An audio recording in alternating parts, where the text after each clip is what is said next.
butuufu ebintu byensi byewuunyisa naye ate nga bituufu abantu si beesigwa n'akamu mu nsi eno okusinziira ku mawulire ge tuwulira mu kiseera kino bwe gaba nga matuufu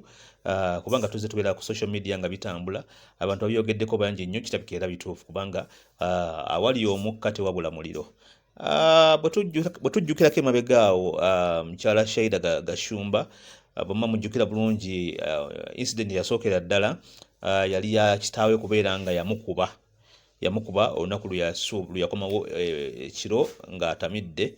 kitaawe yamusanga atudde mu ddiiro n'amukuba kibooko enzibu era twamulabako ng'ayine ku kitanda.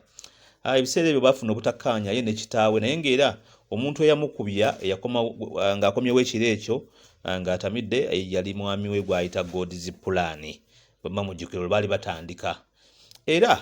okuva ku olwo Shaila Gashumba ne kitaawe tebaddamu kubeera nga babeera n'enkolagana ennungi nga gye balina okubeera ddala emabega. Mu kiseera ekyo twabalaba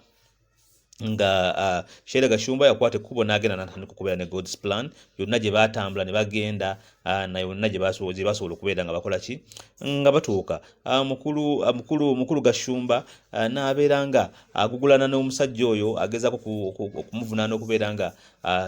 yatwala muwala we era ne muwala we n'amunyigira nnyo okubeera nga yeefumbiza ekintu kyatamuzimbamu bwe yali amukuza kubanga ye mu njogera ye n'engeri gye yavumanga abantu ng'avuma abaana b'abantu nga alaga nti owuwe alibeera wanjawulo nnyo mu nsi muno ne mu ggwanga muno kubanga era yali amubulandinze nga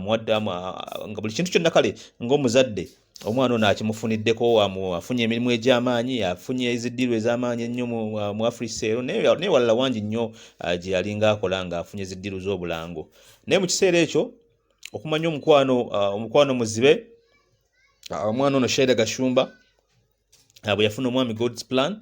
emirimu gyonna yagisuulawo n'agivaako ziddiiro ze yali alina ne Africell nga y'ambasada wa Africell byonna twamulaba nga yabivaako omulimu gwe yalina ku TV nagwo ne tulaba nga aguvuddeko ng'ate ng'ogyeko ebyo byonna nga tulaba nti n'enkolagana ye ne kitaawe eweddewo. Omwana muwala ono n'abeera mu kwagalana mu kweyagala okw'amaanyi n'omukulu God's Plan nga mu butuufu ensi emutambulira bulungi.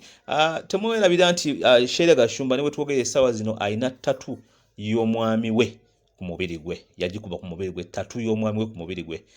naye ennaku ezivuddeko emabega awo twakirabye nti baatutegeeza nti God's Plan ng'oggyeko kale nga sinagendawo ng'oggyeko tujjukira nti omukwano gwawe gubadde romantic nnyo nti ku lunaku lwa Valentine twagiraba Valentine omukulu gye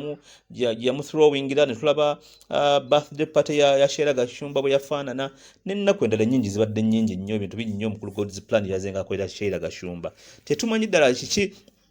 ekyavuddeko embeera eno eriwo mu kiseera kino kubanga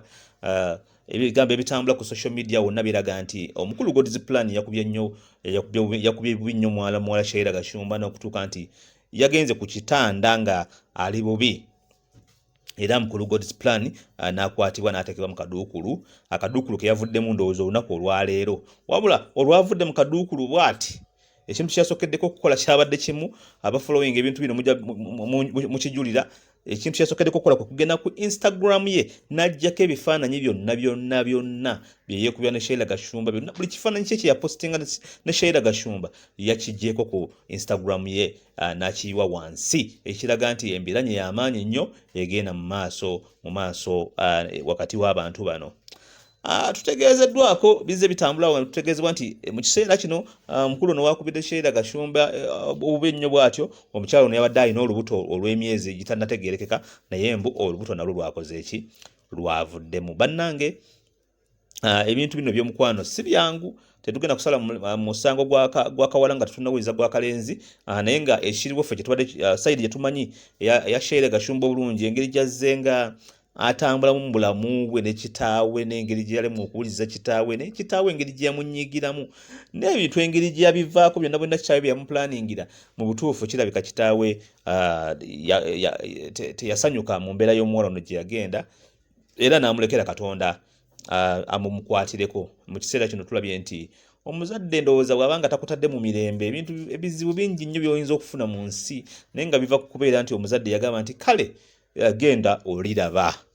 So omukyala Sheila Gashumba katumusabire asobole okubeera nga assuuka bulungi, naye ng'embeera eriwo bannange ensi eno nzibu nnyo. Omuntu ogenda ne weesiga omuntu n'akukyaya emikwano gyo, omuntu n'akukyaya ab'eŋŋanda, omuntu n'akukyaya buli muntu yenna gwe wali okolaganye naye ng'olaba omuntu ono bw'ofunye mu butuufu ensi kwetandikira era kwekoma, nga ye alpha ate era nga ye omega. Naye munnange ebizibu by'ensi abantu munnaye mubeesige nga kitono. Omuntu mwagayire ddala, naye tomwesiga nnyo kutuuka ku ekyo. Baana bawala abeekuba ttatu z'abalenzi oba n'abalenzi abeekuba ttatu z'abawala, ebintu bino eby'omukwano nga bibatuusa wala, kuba kakati ndaba embeera eno eyingiddewo. Omukyala ono alina ttatu y'omwami ono ku mubiri gwe, agenda gikola atya singa bana batebaddiŋŋanye oba bwe bali awukana, agenda kugikola atya? Olwo bw'alifuna omusajja omulala nga amusabula alaba kifaananyi kya God's plan, oba balikikyusa ne bakubako eky'omwami omulala. Kale ebintu bino tubigende nga mpola, ebintu by'omukwano tebitumalangamu, naye ng'ekiseera mu kaseera kadde kiriwo embeera gye balimu si nnungi. Omu yabadde mu kkomera era yabaddeyo akaseera akawera, yavuddeyo. Olwavuddeyo Instagram n'ayiwa ebifaananyi byonna ebya Sheila Gashumba. Sheila Gashumba tetunamanya kintu kimufaako kubanga tetunawuya ku kigambo kya mwami Gashumba wadde ekya muwala we, naye nga kyetumanyi nti omwana tabadde mu mbeera nnungi. Katubasabire babeere nga ate omwana awona bulungi, ate asobola okubeera nga addamu okukyambuza obulamu bwe, kuba kakati kyemamanya nti Sheila Gashumba temumunenya nnyo, bambi kabadde nga kawala kato, kabadde nga kaana kato, ebintu byonna ndowooza kabadde kakola byabadde akola bibadde nga bya kito. So nga alina okubeera ng'afuna experience eyo ey'omu nsi eyaddala. Kati experience ey'omu nsi eyaddala alika atandise okubeera ng'agikola ki, ng'agifuna. So Sheila Gashumba wonna wooli tukusabira munaye mukisa, obeere ng'owona bulungi, ossuuka bulungi, ate otegeere nti ensi eno tekwemazangamu. Omuzaddewo kikulu nnyo, n'emikwano n'ab'eŋŋanda bo kikulu nnyo, ate mpozzi teweemalangamu kutuuka ku ekyo.